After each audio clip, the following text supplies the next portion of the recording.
Alors, je vais pas parler de ma situation personnelle parce qu'en fait, j'ai pas forcément envie de m'exposer, ça fait partie des choses dont on parlait au préalable. Mais aujourd'hui, il n'existe pas d'exit tax sur la crypto. Je dis bien aujourd'hui parce qu'avec, le plan de finances qui est avancé, par le gouvernement, ça pourrait changer. Et après, il y a 2 choses. Beaucoup de personnes, pensent qu'en allant, je sais pas, à Dubaï ou je ne sais où, ils peuvent cash out et revenir en France. Ça marche pas comme ça. Vous allez pouvoir sortir l'argent. Déjà, quand vous allez prendre l'avion, c'est 10 000 $. Après, il faut le déclarer au-dessus, hein. Donc il va falloir faire quelques allers-retours et surtout, quand vous allez redéposer cet argent en France, on va vous demander d'où il provient. En France, là, j'ai vu qu'ils ont changé la loi. Maintenant, tout virement de plus de 1 000 €, tout paiement de plus de 1 000 €, il faut qu'il soit identifié, qu'il y ait la personne derrière et qu'on sache pourquoi ça a été fait. Donc déjà, ça va vous bloquer et puis le cash out n'est important qu'une fois que vous êtes résident fiscal d'un autre pays et pour être résident fiscal d'un autre pays, en France, il y a 4 critères majeurs sur lesquels c'est basé. La première, et il faut au maximum les cumuler. S'il y a un des critères qui est potentiellement ambigu, on peut vous qualifier en tant que résident fiscal français. Le premier, c'est votre lieu de vie. Il faut passer plus de 181 jours, 181 ou 183, Mmh. plus de 6 mois globalement en France pour être considéré comme résident fiscal français. Si vous passez, par exemple, plus de 6 mois à l'étranger, dans plusieurs pays, bah, c'est pas grave, c'est en France que vous allez être résident fiscal. Par contre, si vous passez, je sais pas, 3 mois en France et 8 mois dans un autre pays, potentiellement, il faudra que vous demandiez la résidence fiscale. Il faut la demander. Vous l'avez pas automatiquement, il faut la demander la résidence fiscale dans l'autre pays et expliquer à votre, pays d'origine que vous avez déménagé et ça prend quand même un certain temps. Ça, pour l'avoir fait, c'est de la paperasserie, c'est assez long et assez chiant à faire. Deuxièmement, c'est les intérêts économiques. C'est-à-dire que si votre salaire, si votre argent, est gagné en France, où que vous soyez dans le monde, vous êtes imposé en France, fiscalement parlant. Il est possible d'avoir des cas de double imposition quand il n'y a pas d'accords, fiscaux entre les pays. C'est-à-dire être imposé en France et dans le pays dans lequel vous êtes. Aujourd'hui, la France a quand même beaucoup d'accords fiscaux, à travers le monde, donc ça, c'est globalement, pas trop problématique. Donc si, par exemple, je sais pas, vous touchez, un salaire ou, des rentes, Bah, c'est la source français, principale de tes revenus plus que ton salaire, voilà, hein. c'est la C'est source la exactement, c'est la source principale de tes revenus. Donc tu vas être résident fiscal français. Donc tu auras beau cash out à l'autre bout du monde, on va t'imposer comme, si tu étais en France et tu es obligé légalement de déclarer comme si tu étais en France. Ensuite, le troisième aspect, c'est, tes intérêts de vie. C'est-à-dire que où vit ta famille, où vivent tes enfants, ta où compagne, sont tes tes activités enfants, ouais. majeures. Beaucoup de politiciens et de personnes un peu influentes en France se sont fait retoquer à cause de ça. Parce qu'en fait, ils vivaient soit en Belgique, soit en Suisse et leurs enfants faisaient des études en France et la majorité de leur vie était en France, la majorité de leur patrimoine était en France et donc ils les ont retoqués sur ça. Et après le quatrième point, si vous n'êtes pas arrivé à prouver les 3 points avant, c'est le passeport et ça m'a fait flipper. Pourquoi? Je vous l'explique. C'est qu'aux US, où que vous soyez dans le monde, vous êtes résident fiscal US. C'est l'imposition sur le passeport. Ça, il y a pas de marge de négo, c'est comme ça. Et en France, il y a quelques mois, il y a un politicien qui a commencé à amener cette chose-là sur la table. Et là, je crois que j'ai vu dans mon entourage, d'expats, une grande vague de personnes qui se posaient la question de quels étaient les passeports à acheter dans le monde et quelle était la manière la plus simple de rendre son passeport français. Vous voyez à quel point ça peut en arriver, en fait. Après, il y a toujours des avantages, des inconvénients. Quand vous avez le passeport d'un pays, vous avez, des devoirs, hein, il faut pas l'oublier. Ça, c'est toujours, très important. Mais voilà, si tu veux cash out, il faut déjà être résident fiscal d'un autre pays, attendre un certain temps et après tu peux retirer et après tu seras sur la fiscalité de ce pays. Il y a des fiscalités qui sont, plus ou moins intéressantes. Tu vas au Danemark, on parle de la France, qui a une fiscalité pourrie. Va au Danemark, tu verras la qualité de la fiscalité, hein. Franchement, je crois que je préfère être en France qu'au Danemark ou même Bah, tous les pays nordiques, hein, en moi, pour Allemagne. avoir été en Suède aussi Ouais. un petit moment, tu as des bases de données publiques. Donc là, on s'agit sur les fuites de données, mais sachez que dans les pays nordiques, ils sont très transparents. Encore une fois, c'est une autre mentalité. Euh, J'étais en Finlande, j'étais en Suède quelques mois. C'est transparence totale. Donc, c'est-à-dire, tu as une base de données publique où tu tapes le nom de la personne, tu vois où c'est qu'elle habite, combien elle gagne, son âge, enfin, tout, c'est hyper transparent et tu peux savoir directement le patrimoine même de ton boss, de tes collègues, tu tapes juste leur nom et tu as une base publique, consultable par tous avec l'adresse, le patrimoine, combien ils gagnent, combien ils sont imposés, c'est tout open. Donc voilà, il y a aussi d'autres systèmes et bon, tu peux toujours critiquer, mais voilà, c'est encore une autre perspective sur ce qui se passe, pas si loin que ça de nous, quoi. Ouais, voilà, c'est ça, sur l'échelle de la fiscalité, on est dans les pires au monde si on cumule les taxes et autres. Mais par exemple, tu vois, tu disais en Espagne, il y a de l'imposition crypto-crypto. En France, on a l'avantage à l'heure actuelle de ne pas avoir d'imposition crypto-crypto. Et ça, c'est quand même un gros bénéfice. Quand vous sortez en stablecoin pour réinjecter derrière, globalement, il faut quand même pas pleurer de ce côté-là, hein. Après oui, je le dis à certaines personnes parce que je vois passer un peu des messages dans ce sens-là dans le chat. Le fisc, les contrôles, comment ça se passe? Je vais prendre la question de Martin. Contrôle fiscal, il est quasi systématique après avoir cash out, grosse somme, j'entends par là, par rapport à nos revenus. Il y a 2 aspects. La première, c'est sur dénonciation. Ça, quand il y a dénonciation, ils ont obligation légale de faire un contrôle. C'est-à-dire que votre voisin, il passe: «Oh bah tiens, lui, il a une nouvelle voiture, mais c'est bizarre, il bosse, en tant que magasinier et autres, il vient d'acheter une voiture qui vaut 300 000 €». Le fisc, il va vous tomber dessus, tout de suite. Ils vont pas se poser de questions, ils vont vous tomber dessus. Ou vous allez mettre des photos de vos vacances un peu exubérantes et quelqu'un va signaler. Ou l'algo, parce qu'aujourd'hui, ils bossent de plus en plus avec des IA, le fisc. Pour vous donner un ordre d'idée, il y a quelques années, je bossais, pour une très grosse structure. Via de l'IA, ils détectaient automatiquement les piscines pour savoir si elles étaient déclarées ou non. Quand il s'agit de faire du pognon et d'aller en chercher, vous inquiétez pas, ils ont les compétences et ils ont le savoir pour aller le faire, hein. Là, Et ils développent ensuite les softs, l'IA, tout ça. Là, ils sont à la pointe ouais. de la technologie. Ouais, T'inquiète ouais, ils sont pas. à la pointe de la techno. Quand il s'agit d'aller chercher du pognon, ils sont à la pointe de la techno. Ce qui en coûte des fois même plus que ce qu'ils récupèrent. Mais bon, ça, c'est un autre débat. Ensuite, il y a la partie cash out. C'est-à-dire que quand vous allez cash out, premièrement, vous cash out 200 000 € sur un crédit agricole, votre compte, il est gelé instantanément. La question ne se pose pas. Pourquoi? Parce qu'en fait, il y a ce qu'on appelle TRACFIN qui va se déclencher derrière. Et à partir du moment où il y a une anomalie bancaire vis-à-vis de votre compte gelé et alerte envoyée. Et après, ça, c'est le fisc qui traite derrière. C'est d'abord la banque et après le fisc qui traite derrière. Donc, si vous cash out un gros montant, et c'est pareil, si vous commencez à cash out, je ne sais pas, 2 000 € tous les mois, hop, pardon. Vous cash out 2 000 € tous les mois pendant 1 an, c'est pareil, on va vous tomber dessus. Comme les grosses rentrées d'argent en cash. Tout est fait pour qu'on puisse vous tomber dessus à n'importe quel moment, à la moindre erreur. Donc en fait, à partir du moment où vous voulez cash out, il faut absolument être clair d'un point de vue fiscal. Il faut prévenir votre banque en disant voilà, je vais rentrer de l'argent, ça vient de là, voici les documents, voici les preuves, voici comment je vais le faire, voici comment je vais le déclarer.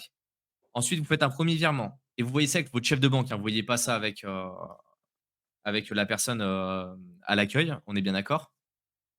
Ou vous êtes dans des banques d'investissement qui ont l'habitude de gérer de l'argent. Parce que les banques traditionnelles, elles ont pas l'habitude de gérer de l'argent. Elles gèrent des petits montants. Quand vous arrivez déjà avec des portefeuilles de société, 2 fois sur 3, ils vous regardent avec des yeux écarquillés. Mais voilà, faites très attention à ça et si pareil, vous arrivez et que vous ramenez, je sais pas, 5 000 € en cash, tous les mois, c'est pareil, on va vous taper dessus. Et en France et voilà, dans le genre de choses que j'aime en Thaïlande par rapport à la France, c'est que j'en parlais avec une personne qui je suis allé me faire un costard en Thaïlande et le mec, il acceptait le paiement en crypto, donc je parle un peu avec lui et il me dit, «J'ai retiré» combien il m'a dit? L'équivalent, ça faisait à peu près l'équivalent de 40 000 € en cash à la banque. Je lui dis: «Mais tu as pris rendez-vous avant et autres?» Il dit: «Bah non, je suis allé au comptoir, je leur ai demandé, l'équivalent de 40 000 €, ils me les ont donnés. Ils m'ont sorti les billets et puis je suis allé payer», il a acheté un terrain à côté, pour une usine, un truc comme ça. Je lui dis: «Mais tu» et il me dit: «Mais pourquoi?» Je lui dis: «Mais en France, tu viens demander 1 500 balles, on te demande 4 justificatifs, on te demande, 72 heures et si tu veux plus, c'est impossible. Tu peux pas en France, tu peux pas retirer 40 000 € en cash comme ça, à moins d'être dans des banques d'investissement privées où, là, tu as une négociation directe, mais vous êtes dans n'importe quelle banque physique, c'est inenvisageable. Alors qu'il y a plein de pays dans le monde où c'est tout à fait possible et moi, je l'ai vu, je suis arrivé, je suis chez Bangkok Bank qui est la banque systémique de Thaïlande et vous retirez le montant que vous voulez, en fait. Et ils vous disent, par contre, au-dessus de, je crois, c'est 100 000 €, un truc comme ça, ils vous demandent 12 heures. Parce qu'il faut qu'ils aillent chercher les fonds. Il faut qu'ils appellent un camion pour faire venir les fonds. Tu vois, c'est Ouais. 100 000 €. Le gars, il te dit: «Je suis désolé, il me faut 12 heures le temps qu'on fasse venir un camion», et voilà, en fait, c'est le genre de choses où, on est déconnecté de la en France, on n'a plus accès à notre argent, en fait. C'est fou ça. Alors, les conditions pour être résident fiscal thaï sont à peu près les mêmes, sauf qu'en fait, on est sur une taxation. Alors, elle n'est pas officiellement territoriale, mais elle fonctionne comme une territoriale. C'est-à-dire que tout ce que tu gagnes en dehors de la Thaïlande n'est pas considéré comme fiscalement imposable en Thaïlande. Par contre, tout ce que tu ramènes est imposé en Thaïlande. Donc, il faut ramener assez d'argent sur le territoire thaï pour être considéré comme fiscalement résident en Thaïlande. Et il y a des démarches comme le Tax ID à faire. Et après, il faut faire les papiers. Par contre, c'est un vrai plaisir. Voilà, pour vous donner un peu un ordre d'expérience. Théo, tu nous parleras de ton expérience sur la déclaration en Espagne, de comment c'est simple de remplir des papiers. À chaque fois que j'ai eu besoin de remplir des déclarations en France, c'est un calvaire. Vous avez, 15 fiches plus, un dictionnaire complet pour comprendre, s'il faut cocher la 8 UU ou, la 35 B. Là-bas, vous arrivez, vous allez au centre des impôts, il y a jamais personne. C'est simple déjà. Vous lui dites: «Je veux mon tax ID, voilà mes comptes, voilà combien j'ai ramené en Thaïlande». L'autre, elle vous donne votre tax ID. Après, tu dis: «Bah, je veux payer mes impôts». OK. Elle te demande d'où provient cet argent. Tu lui montres des documents comme quoi, bah, c'est, différentes sources de revenus. Elle va remplir le formulaire pour toi. Elle va optimiser pour toi. Mais quand je vous dis elle va optimiser, c'est que, moi, elle m'a mis des optimisations en mode abattement sur ci, abattement sur ça, parce qu'elle connaît exactement la fiche en entier. Et à la fin, elle te dit: «Bah, voilà, tu dois payer tant». Tu payes sur place, tu prends ton rapport, merci, au revoir, ça y est, tu as payé tes impôts. Ça t'a pris 1 heure et c'est rempli impeccablement parce que c'est rempli par le fisc eux-mêmes. Comment ça se passe toi en Espagne justement quand il faut faire les déclarations? Ça va m'énerver. Tu vois, ça m'énerve de t'entendre dire des trucs comme ça parce que on se plaint de la France, mais encore une fois, hein, je vous dis, il y a des pays limitrophes, ça peut être autant, voire pire au niveau administratif. Et en Espagne, c'est chiant. Donc, c'est pareil. Tu as des formulaires à n'en plus finir avec des cases. Je sais pas combien tu as d'options possibles. Et pareil. Et encore, moi, ça va. Parce que tu as aussi les plus-values sur les actions. Moi, j'ai des actions à dividendes aussi, donc tu as des formulaires à remplir, pas à la même date, où il faut que tu calcules toi-même tes trucs avec la double imposition. Ou alors, bah, tu passes par un cabinet spécialisé, en fait, parce que c'est tellement chiant que tu peux. Mais par contre, le problème, c'est que, et ça, c'est un des soucis que j'ai eu, et je pense qu'en France, il y a peut-être ce souci aussi. Donc faites gaffe aussi sur les fiscalistes, prenez pas n'importe qui. Parce que pour justifier certaines prestats, en fait, ils te demandent de leur filer certains trucs pour pouvoir utiliser justement leur logiciel, pour avoir plein de pages, plein de rapports, plein de calculs qu'ils ont bien travaillé. Du coup, tu dois payer bien cher. Et du coup, ils te font déclarer, ces salopards, des trucs que tu n'avais pas besoin de déclarer. Tu vois, parce que moi, j'en ai fait plusieurs. Le mec, il dit, il faut tout déclarer, machin.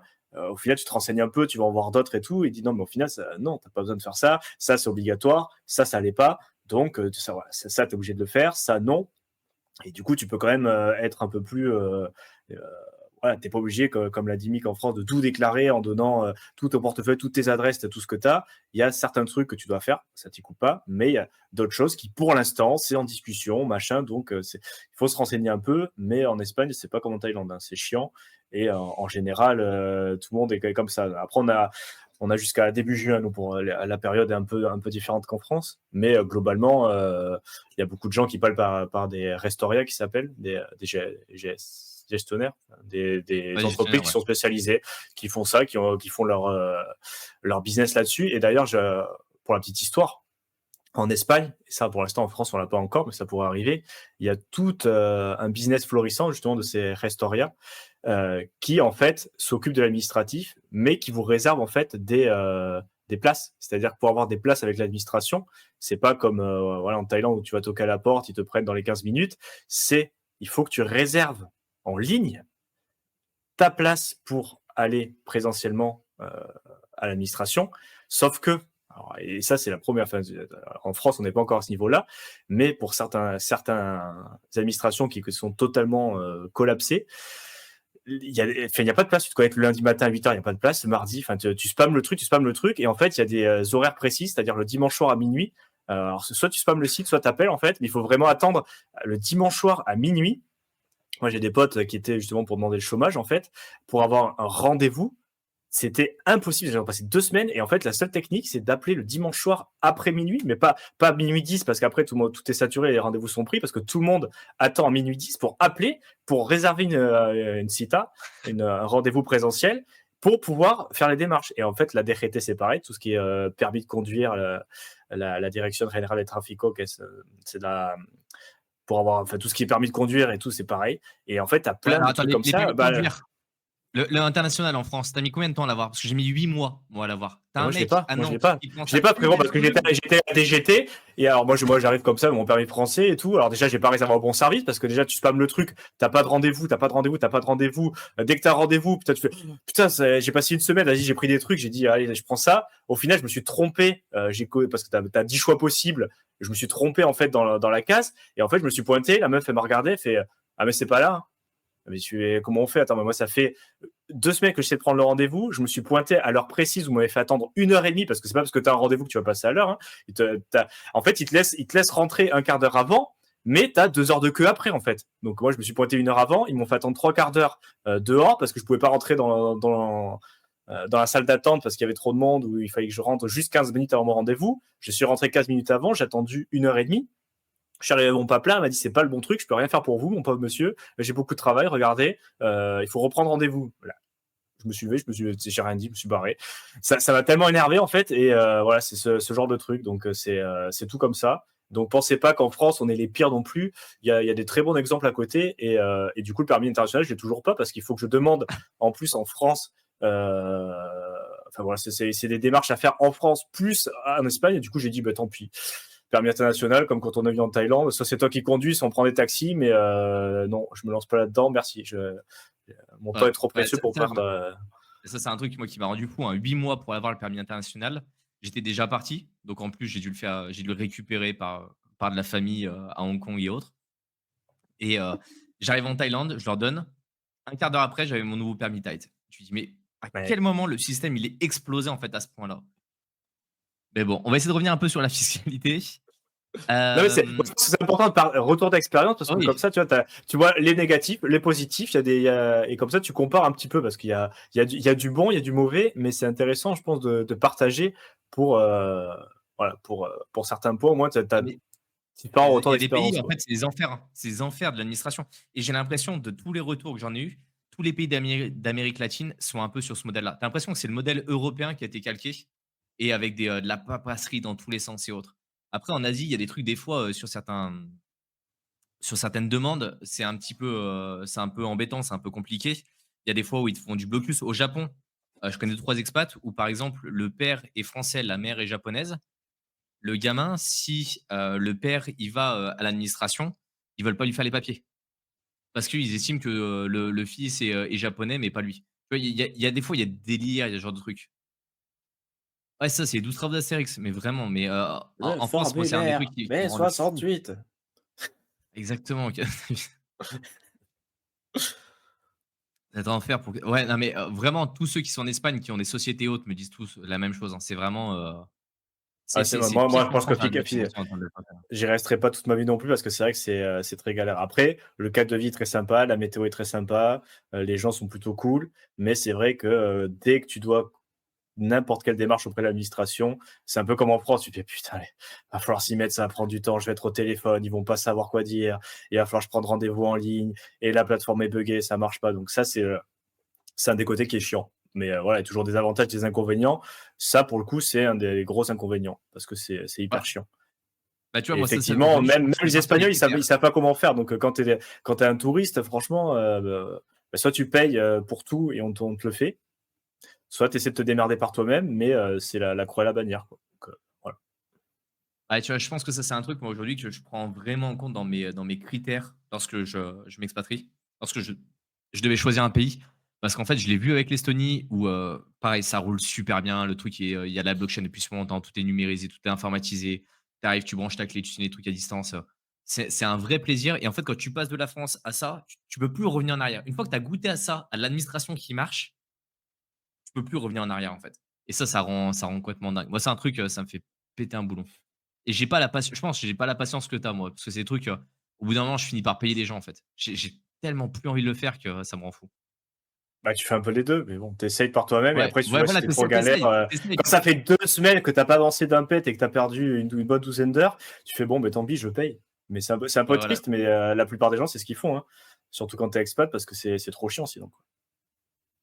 Quoi. Prime Time qui dit: «Est-ce qu'on renseigne une fois nos comptes crypto? On doit les déclarer tous les ans». Tu dois déclarer tes comptes ouverts tous les ans et si tu en as fermé un ou ouvert un au cours de l'année, précédente également.